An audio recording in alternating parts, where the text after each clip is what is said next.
चैत्र नवरात्रि की शुरुआत होते से ही देश के अधिकांश हिस्सों में तापमान अचानक से बढ़ने लगता है और भीषण गर्मी की शुरुआत हो जाती है।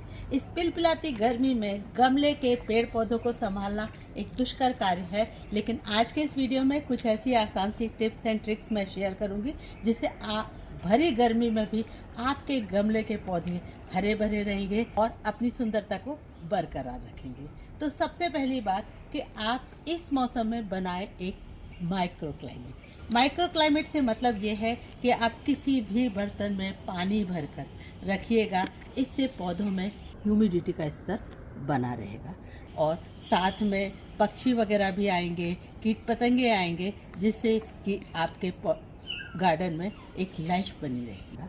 दूसरा, आपके जितने भी गमले के पौधे हैं, समान पानी की आवश्यकता वाले पौधों को आप क्लस्टर कर दीजिएगा। क्लस्टर का मतलब ये है कि उन पौधों को आप एकदम पास रखिएगा। इसका फ़ायदा ये होगा कि इनमें आपस में ट्रांसपिरेशन की क्रिया होती रहेगी और ट्रांसपिरेशन की क्रिया से इनकी नमी रहेगी बरकरार। एक और बात कि अगर आपके पास पेड़ की छांव अवेलेबल है तो आप पेड़ की छांव के नीचे इन गमलों को रखेंगे तो अति उत्तम रहेगा। साथ में नीचे अगर कोई क्यारी अवेलेबल है तो अपने जो भी गमले हैं उनको आप क्यारी में शिफ्ट कर दें, तो इससे आप जो पानी गमलों में देंगे वो नीचे जाएगा और नीचे की मिट्टी क्यारी की ठंडी रहेगी और पौधे आपके सुरक्षित रहेंगे। इस मौसम में मल्चिंग करना अत्यधिक श्रेष्ठ है। मल्चिंग के लिए आप सूखी पत्तियाँ, कोकोपीट आदि का इस्तेमाल कर सकते हैं, इवन पेबल्स का इस्तेमाल भी कर सकते हैं। मल्चिंग करने से आपकी मिट्टी एक्सपोज नहीं होगी और मिट्टी एक्सपोज नहीं होगी तो उसमें नमी बरकरार रहेगी और साथ ही मल्चिंग की जो ये अनइवन सतह होती है, इस पर कोई भी कीड़ा मकोड़ा रेंगना पसंद नहीं करता। मल्चिंग के भी बहुत सारे ऑप्शन हैं। आप मल्चिंग के लिए सूखी पत्तियों का, कोकोपीट का इस्तेमाल कर सकते हैं, इवन वर्मी कंपोस्ट की एक लेयर दे सकते हैं। इसके अलावा एक और ये बेस्ट मल्चिंग लगती है, ये है ग्रीन मल्च। जैसे ये टर्टल वाइन की ग्रीन मल्च लगा रखी है, तो ग्रीन मल्चिंग से भी आप अपने पौधों को कवर कर सकते हैं। इस तरह की कंपेनियन गार्डनिंग के थ्रू भी आप अपने पौधों में मिट्टी को एक्सपोज होने से बचा सकते हैं, क्योंकि एक ही गमले में कई सारे पौधे हम इसमें लगा कर रखते हैं। गर्मी के मौसम में पौधों में स्पेशली हिबिस्कस, चंपा वगैरह में पेस्ट अटैक बहुत अधिक होता है और एफिड्स वगैरह का, तो इसके लिए आप इनको शाम के वक्त नहलाइएगा अवश्य। पौधों को नहलाना गर्मी के मौसम में एक बहुत अच्छी प्रक्रिया है, जिससे कि आप पौधों को कीड़े मकोड़ों के प्रकोप से भी बचा सकते हैं और पौधे की सुंदरता को भी बरकरार रख सकते हैं। गर्मी के मौसम में पानी की किल्लत हर जगह होती है, तो ऐसी स्थिति में घर में जो भी दाल चावल का धोने का पानी है, झाड़ू कटके का पानी है, सब्जियां धोने का पानी है, इवन एयर कंडीशन से निकला हुआ पानी भी, इन सब को आप स्टोर कीजिएगा और कैरी में और पौधों में आप मग की सहायता से इन्हें दे सकते हैं। इससे आपकी पानी की बचत अवश्य होगी। पौधों को क्लस्टरिंग करके रखना बहुत अच्छा तरीका है। क्लस्टरिंग करते समय कुछ बातें ध्यान रखनी चाहिए कि पौधे बहुत अधिक पास नहीं होने चाहिए। अगर पौधे बहुत अधिक पास होंगे तो उसमें एयर फ्लो नहीं रहेगा। पौधों में एयर फ्लो का होना बहुत अधिक ज़रूरी है गर्मी के मौसम में भी। पर क्लस्टर में पौधे रखने से दूसरा फ़ायदा ये होता है कि सारे पौधे आपकी नज़र में रहते हैं, तो अगर कोई पौधा सडनली किसी सडन शॉक की वजह से ख़राब हो रहा है तो वो तुरंत आपकी निगाहों में आता है और आप उसको उचित उपचार दे सकते हैं और बचा सकते हैं।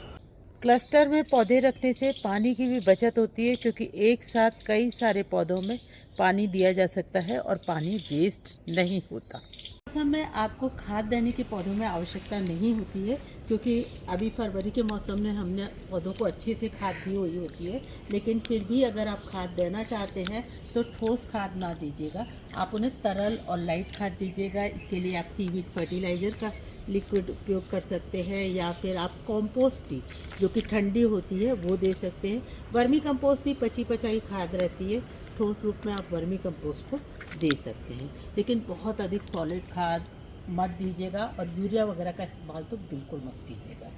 इसके साथ साथ गर्मी के मौसम में आप बचें नए पौधों लेने से और साथ ही पौधों की रिपोर्टिंग अगर बहुत आवश्यक नहीं है तो ना करें, क्योंकि हो सकता है आपका पौधा गर्मी को ना झेल पाए और वो सडन शॉक में चलकर खराब हो जाए। पानी का समय गर्मी के मौसम में निर्धारित करना बहुत अधिक आवश्यक है।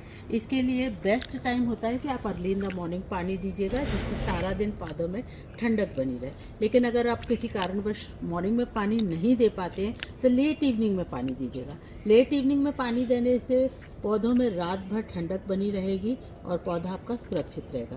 लेकिन भरी दोपहर में गर्मी के मौसम में पानी मत दीजिएगा, क्योंकि अगर आप ओवरहेड टैंक का पानी देते हैं तो वो पानी का टेम्परेचर अधिक होता है। और दूसरी बात, सूर्य का प्रकाश जब पौधों पर पड़ रहा होता है तेज और पानी हम देते हैं तो वो लेंस का काम करता है और पौधा आपका जल कर खराब हो सकता है पानी देने की वजह से। पानी का बारे में एक और बात कि ओवर वाटरिंग हमेशा पौधों को किल करती है। तो गर्मी के मौसम में पानी की आवश्यकता डेफिनेटली पौधों की बढ़ जाती है, लेकिन फिर भी आप पानी संभल के दीजिएगा, क्योंकि पानी में पौधे में अगर पानी ठहर गया, पौधे की जड़ों में पानी आवश्यकता से अधिक चला गया तो भी आपका पौधा खराब हो सकता है। कुछ सक्लेंट प्रजाति के पौधे होते हैं, जैसे कि इवन आप कह लीजिएगा कि 9 o'clock या जेड वगैरह, इनकी पानी की आवश्यकता इवन गर्मी में भी बहुत कम होती है।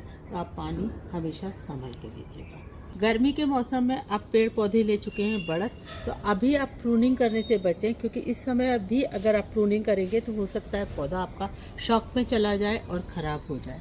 तो अगर आपको प्रूनिंग करना बहुत अधिक आवश्यक है तो आप उसकी सॉफ्ट प्रूनिंग कीजिएगा, हार्ड प्रूनिंग अब मत कीजिएगा। हार्ड प्रूनिंग करने का समय अब निकल चुका है। भरी गर्मी में पौधों को बचाने के लिए शेड नेट एक बहुत अच्छा ऑप्शन है। मार्केट में 50 to 70% धूप को बचाने वाली शेड नेट उपलब्ध हैं। आप उनका इस्तेमाल छत पे कर सकते हैं या आंगन वगैरह में कर सकते हैं। ये बहुत कारगर है। और इसके अलावा एक नई आधुनिक तकनीक में फॉगर भी अवेलेबल है मार्केट में, और फॉगर में कम पानी में पौधों को लगातार ड्रिप के द्वारा पानी मिलता रहता है और ह्यूमिडिटी मेंटेन रहती है। तो फॉगर का इस्तेमाल भी आजकल हाईली सजेसेबल है। अगर आपके पास ज़्यादा प्लांट है तो आप ज़्यादा नोजल वाले फॉगर ले सकते हैं। तो यही कुछ आसान सी टिप्स एंड ट्रिक्स हैं जो कि आप गर्मी के मौसम में गमले के पौधों में अपनाएंगे तो आपका पौधा लंबे समय तक सुरक्षित रहेगा। फ्रेंड्स, आई होप आपको मेरा ये वीडियो पसंद आया होगा, और अगर आपको मेरा वीडियो पसंद आया है तो इस वीडियो को लाइक कीजिएगा, कमेंट कीजिएगा, शेयर कीजिएगा और मेरे चैनल को सब्सक्राइब कर लीजिएगा। And a big thank you for watching this video till the end. Happy gardening.